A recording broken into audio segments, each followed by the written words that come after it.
Dinner's ready. Mom? Hey, Mom. Mom? Maybelle dumped me. I need a cinnamon roll. At 75, I finally understand the price of beauty. For decades, the world saw the glow, the elegance, the soft danger they thought I carried so effortlessly. They watched the films, repeated the lines, admired the characters who seemed to slip off my skin like silk. But no one knew how much of that woman was mine, and how much of her was constructed by others. People loved to call me the perfect femme fatale. They never asked if I wanted to be her. Today, at 75, I am ready to reveal what I never dared to speak aloud. There were 4 men, powerful, hungry, patient, who shaped my image, my choices, my voice, my silence. For men who decided what the world should see when they looked at me. For men who molded me into something beautiful, something irresistible, something profitable, but not entirely human. They told me I was enchanting. They told me I was iconic. They told me I was unforgettable, but they never told me I was free. I still remember the first time I looked at a poster of myself. My eyes darkened, my lips parted in a way that suggested danger. People called it mysterious. I called a warning. Even then, I knew that the woman on that poster wasn't me. She was a creation, a vision crafted by hands that did not belong to me. Who were these men? How did they gain so much power over my identity? And why did I let them? These questions followed me through every stage of my life, through triumphs, through heartbreaks, through every glittering moment where the world believed they were seeing Michelle Pfeiffer, when in reality, they were seeing the version of her that someone else had designed. People assume control is loud, visible, unmistakable, but the most dangerous control is quiet. It arrives as praise, as opportunity, as guidance. It curls around your life slowly, gently, until one day you wake up and realize you have been sculpted into someone else's masterpiece. At 75, I am breaking the silence that protected everyone but me. This is the truth about the 4 Hollywood men who control my image for decades. The truth I carried alone, the truth I feared, the truth I can finally tell. I did not arrive in Hollywood as the woman the world would later imagine. Before the glamour, before the praise, before the myth of Michelle Pfeiffer took hold, I was just a shy girl from Orange County, soft-spoken, uncertain, afraid of being looked at for too long. I didn't grow up dreaming of fame. I grew up dreaming of escape. Acting was never ambition. It was refuge.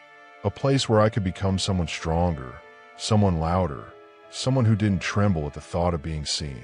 My early years were quiet. I was the kind of young woman people described as pretty, as if beauty were a personality trait, a destiny written into my skin. No one asked if I wanted that destiny. They simply handed it to me as if it were a gift, not a burden. And for a long time, I carried it without question. When I came to Hollywood, I was unprepared for how quickly the world changed around me. One audition led to another. One film led to a bigger one.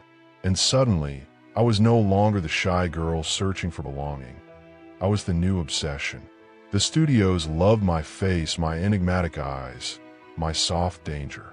They used phrases like unearthly beauty, icy seduction, fragile wildness. I heard those words so often I began to wonder if they were describing a stranger or predicting who I was expected to become. My rise felt like a dream, but inside, something else was forming. A darkness, a pressure, a constant fear that I was losing control of the woman beneath all the praise. Hollywood didn't see me. It saw what it wanted me to be. As the roles grew bigger, so did the expectations. I learned quickly that beauty in this town wasn't admiration, it was currency, and everyone wanted a piece of it. Directors leaned in too close under the guise of guidance. Studio executives commented on my appearance more than my craft. My team whispered effortlessly about maintaining the fantasy, as if my existence depended on staying desirable. I remember the moment I realized things were no longer mine to shape. It was during a costume fitting. They needed my outfit sexier, more dangerous, more Michelle. But I didn't know what more Michelle meant. I barely knew what Michelle meant at all. My identity had been stretched, softened, sharpened, crafted by hands that were not mine. The world adored the image, but the woman behind it was quietly unraveling. There were nights I went home after a long day on set, wiped off the makeup, and stared at my reflection, searching for the girl I used to be, searching for anything real. But all I saw was a mosaic of expectations, pieces of other people's visions stitched into a face that no longer felt like my own.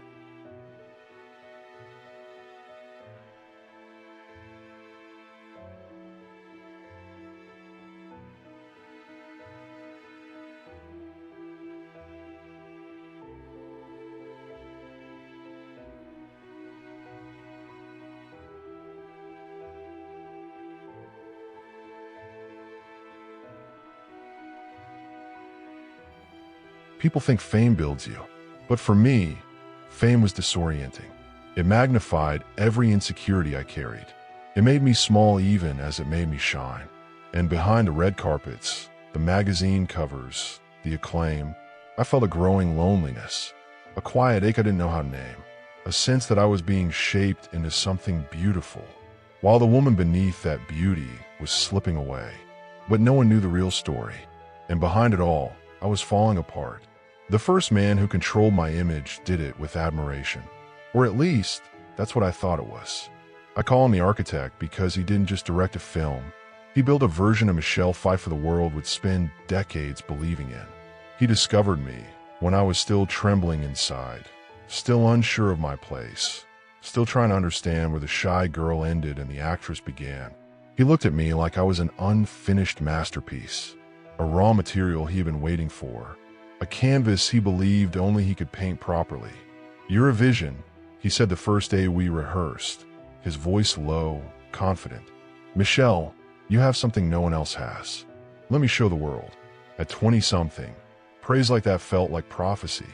I mistook it for opportunity, for respect, for belief. I didn't yet understand that admiration can be the first step toward possession. In the early days of working with him, he guided me gently, too gently. He spoke about angles, lighting, posture, breath. He touched my hair, adjusted my chin, positioned me like a sculpture. Every correction felt intimate, flattering, until it didn't. One afternoon, during a scene lit in deep neon, he pulled me aside. "You need to look dangerous," he said. "I'm not dangerous," I replied with a nervous laugh. He smiled, sharp, knowing. "You can be, and you will be. Trust me." Trust, the most expensive word in Hollywood. He pushed me to play characters I didn't yet understand, women carved from shadows and longing. He said audiences needed mystery, seduction, the thrill of untouchable beauty, and that I was born for it, born for the fantasy, born for the illusion, born for the version of myself he crafted in his mind. Soon, my image was no longer mine. It was his. The icy, intoxicating femme fatale, the woman who could kill a man with a stare, the woman whose silence spoke louder than words. It didn't matter that I never saw myself that way. He shaped the narrative, and Hollywood followed it like gospel. Every magazine cover reinforced his vision. Every interview repeated his language. Every casting decision echoed his blueprint. He once told a journalist, "Michelle doesn't just act, she seduces the camera." And from then on, the world expected seduction, even when all I wanted was truth. But the moment I realized I was losing myself wasn't during filming. It was during a quiet evening in my apartment, when I looked at my reflection and felt like I was staring at a stranger. A beautiful stranger, a profitable stranger, a stranger the world adored more than the woman who lived beneath her skin. The first man taught me that control often begins with praise, that the greatest architects of your image are the ones who convince you. They're simply revealing who you really are. But in my case, he wasn't revealing anything. He was constructing it, piece by piece, frame by frame, until I could no longer tell where his vision ended and my identity began. If the architect built a blueprint of my public persona, the image maker enforced it. He wasn't a director. He wasn't an artist. He wasn't someone who cared about performance, craft, or truth. He cared about brand, And he made it clear from the moment I signed with his studio that my beauty was not a blessing. It was a product.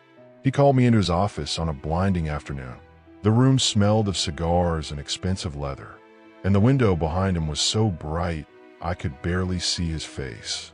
Only the outline of a powerful man who expected obedience. He slid a glossy folder across the table. Inside were images of me, retouched, perfected, enhanced beyond recognition. This, he said, tapping a manicured finger on the photos, is Michelle Pfeiffer. I stare at the pictures, my stomach tightening. It wasn't me. It was a fantasy of me, a version crafted to be consumed. I don't look like this, I whispered. He smiled, calm and predatory. You do now. From that moment on, my image was no longer something I inhabited. It was something I served. He dictated everything. Wardrobe, makeup, hair, which events I attended, which ones I avoided, which photographers were allowed to capture me. He curated me like a luxury brand. Cold, immaculate, unattainable. Don't smile too much, he warned before red carpets. It breaks the spell. Spell, as if I were a magician's trick. He wanted me mysterious, silent, sculptural, a beautiful object people longed for but never understood. When I expressed a desire to play complex, gritty characters, he shut the door on that dream instantly. No one wants to see you like that, he said. Your elegance, your desire, your fantasy. I wasn't a woman. I was a projection. He even orchestrated rumors to keep my allure alive. False romances, manufactured feuds, strategic sightings at restaurants I never wanted to step foot in. Every headline was a performance. Every photograph was a negotiation. Every appearance was a battle between the woman I was and the symbol he insisted I remain.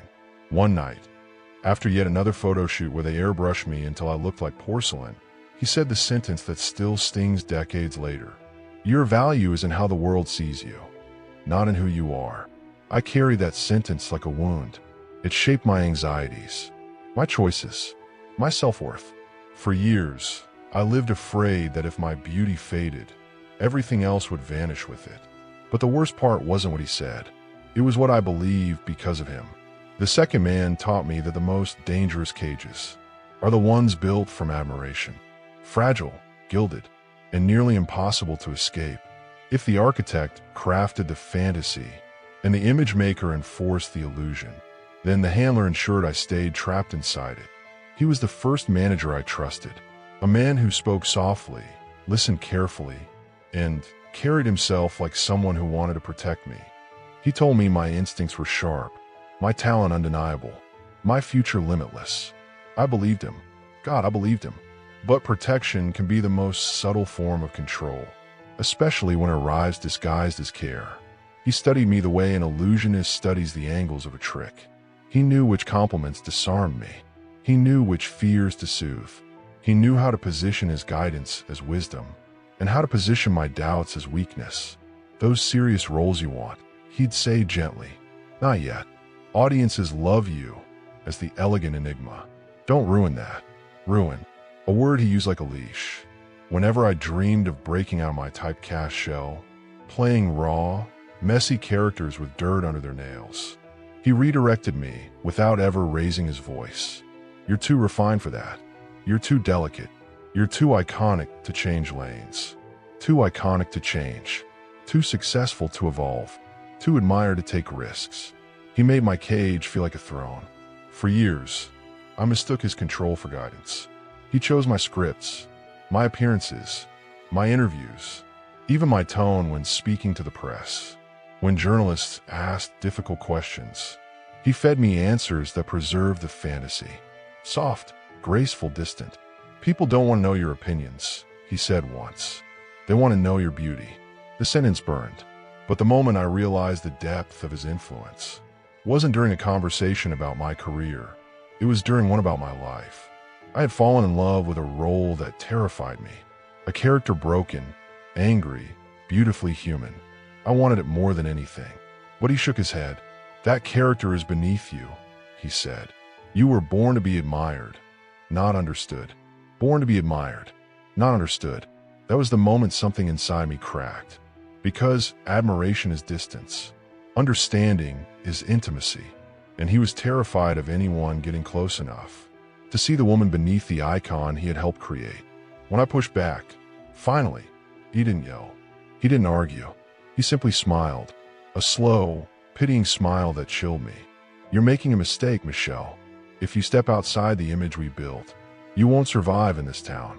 The image we built." He claimed ownership in a way that made my skin tighten. Over the next year, work quietly slipped away. Meetings vanished. Scripts fell through. Studios grew distant. And only later did I discover that he had warned people. I was emotionally unpredictable and losing direction. The third man taught me something devastating. Not all prisons are locked from the outside. Some are maintained by the people you trust most, the ones who swear they're keeping you safe, while tightening the bars around your life. By the time the puppeteer entered my life, I was already shaped, polished, and positioned. A perfect product in a system that rewards illusions and punishes the women who try to rewrite them. But he was different. He wasn't subtle like the handler, or strategic like the image maker, or artistic like the architect. He was blunt force wrapped in tailored suits and quiet menace. A powerful producer whose influence ran through Hollywood, like electricity through a hidden grid, invisible but everywhere. He was the man people didn't say no to, the man who could build a career with a phone call, or destroy it with silence. And he knew it. He approached me at a moment of vulnerability, between projects, between identities, between knowing who I was and fearing who I had become.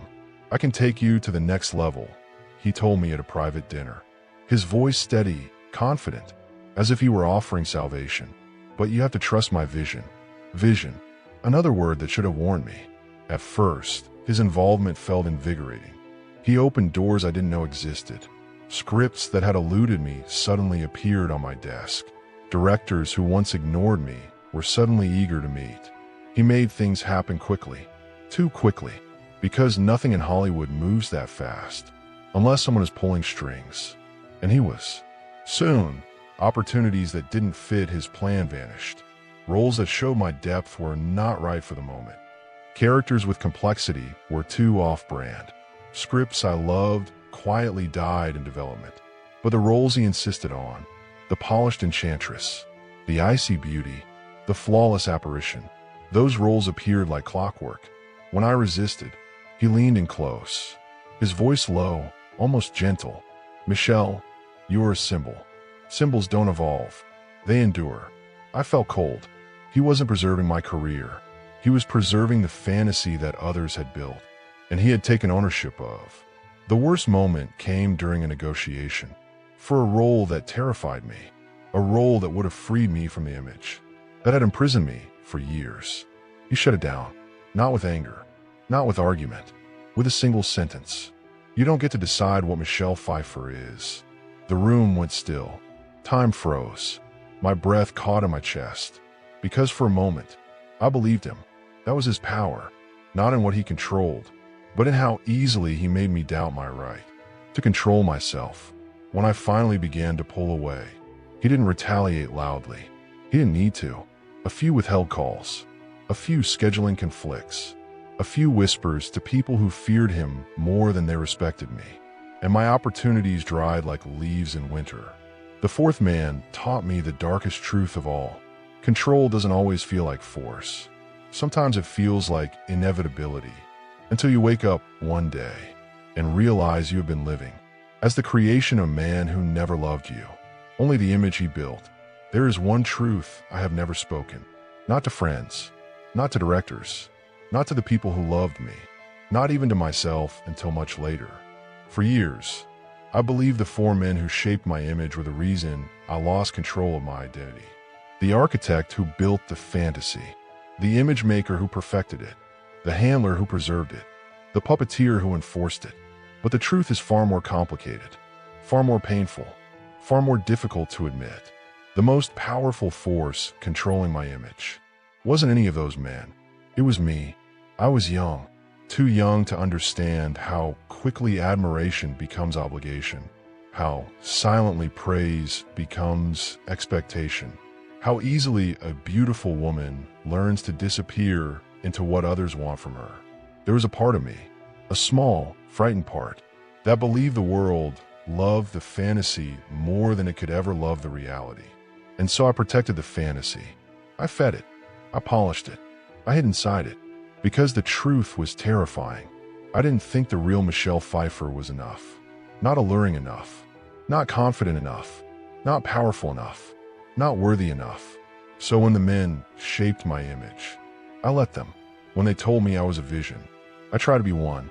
When they told me audiences wanted desire, not depth, I quieted the part of me that longed to be understood. When they said beauty was my destiny, I embraced it as if it were armor instead of cage. The secret I never named was that I participated in my own disappearance. Not willingly, not consciously, but out of fear. Fear of rejection, fear of irrelevance, fear of being seen too clearly. There was a night, years ago, when I looked in the mirror and saw nothing familiar. The eyes were mine, the lips were mine, the face was mine, but the woman wasn't. She was an accumulation of expectations, a mosaic of men's visions, a reflection crafted by strangers. And yet, she was someone I helped create, someone I hid behind, someone I believed the world needed more than it needed me. The final truth is this. I could blame those four men for everything they took. My voice, my autonomy, my image, my youth. But the deepest wounds were carved by the silence I chose. I stayed quiet because I didn't think I had the right to rewrite the story. I stayed quiet because I didn't think I deserved a different one. I stayed quiet because I feared losing the only identity the world celebrated. And this painful, liberating truth is something I can only say now. At 75, the woman the world adored was never entirely real. But the woman telling this story is. There is a moment in every life when the facade can no longer hold. For me, it happened late one night in a hotel room high above Los Angeles. The city glowing beneath me like a promise I no longer believed in. I had just come from a premiere, wrapped in diamonds, silk, and compliments, all of it sparkling louder than my own voice. The car door had shut behind me. The cameras had stopped flashing. The world had turned away. And I was alone with the truth I had avoided for decades. I remember standing in front of the mirror, still wearing the gown they chose, the makeup they designed, the expression they rehearsed into me. I stared at the reflection, the perfect image, the beautiful illusion, and for the first time, I could no longer find even a hint of myself inside her. My throat tightened, my vision blurred. Something deep inside me cracked, a soundless fracture that felt like the splitting of a soul. I pressed my palms against the counter, trying to steady myself, but the room tilted and the air thinned until I could barely breathe. "I can't do this anymore," I whispered. The words tasted like surrender, like grief, like truth. The reflection stared back, unbothered, flawless. She was the woman Hollywood had sculpted. I was the shadow trapped behind her. Tears rose, not graceful, not cinematic, but hot, violent, unstoppable. I dropped to the floor, my knees hitting the cold marble, my body folding into itself, as sobs tore out of me faster than I could contain them. I felt the years crashing down, the praise, the manipulation, the expectations, the decisions I never made but still paid for. And beneath it all was a hollow ache. I had carried so long I no longer recognized it. I felt like a ghost. I finally choked out, my voice shaking in the empty room. A ghost in my own life. And then the truth that cut deepest. The world forgot me. But even as I said it, I knew the world wasn't to blame. I had forgotten myself first. Piece by piece, image by image, expectation by expectation. I curled against the wall, my breath ragged, my hands trembling without control. I tried to gather the fragments of myself, but they slipped through my fingers, like sand from shattered hourglass. Minutes passed, or hours. Time didn't matter. All that existed was the collapse. The moment the illusion shattered, and the woman beneath it finally surfaced. In all her pain, fear, and unimaginable exhaustion. That night didn't break me. It revealed me. The truth I had buried under decades of silence. a truth that demanded to be faced, before it destroyed everything I'd left. The morning after my collapse, the city was quiet, a watercolor of soft light and fading shadows. I rose slowly from the floor, my body stiff, my eyes swollen, my spirit scraped raw. The woman staring back from the mirror wasn't the immaculate figure from the night before. Her mascara smudged, her hair undone, her face marked by tears. But for the first time in years, she looked real, human, recognizable. I touched my reflection gently, almost apologetically. "I'm still here," I whispered. The words felt fragile, but true. Healing didn't begin with a grand gesture. It began with small rebellions, quiet choices that felt insignificant at first, but slowly rewrote the architecture of my life. I said no more often, no to roles that demanded I be a fantasy, no to appearances that treated me as ornament, no to anyone who insisted my worth depended on how closely I matched the image they built. I allowed myself to age, not reluctantly, but gratefully. Every line, every shadow, every mark of time felt like a reclamation of my own face. I chose scripts that frightened me, that challenged me, that demanded truth rather than perfection. Characters with edges, with wounds, with imperfect hearts. Women who were allowed to feel rather than fascinate. For the first time in my career, I wasn't performing for approval. I was performing for myself. I surrounded myself with people who valued my voice as much as my presence. People who didn't dim when I shone. People who didn't confuse admiration with ownership. Slowly, the isolation that once hollowed me began to crumble. One afternoon, I stood on a quiet beach, the breeze brushing against my skin, the ocean humming a melody older than Hollywood itself. I closed my eyes and breathed deeply, feeling something I hadn't felt in decades. Peace. Not the peace that comes from being adored, not the peace that comes from being desired, but the peace that comes when you finally stop trying to be the woman others created and allow yourself to become the woman you were always meant to be. At 75, I no longer fear the world seeing me clearly. I no longer fear the loss of beauty or the breaking of illusions. I no longer fear the silence, because now the silence belongs to me. The four men may have shaped my image, but they did not shape my spirit. They crafted the mask, but they never touched the soul beneath it. And the woman I am today is not made of their visions. She is made of survival, truth, and the courage to reclaim herself. After decades of being rewritten, I am still here, more myself than ever. And after a lifetime of silence, my story finally belongs to me.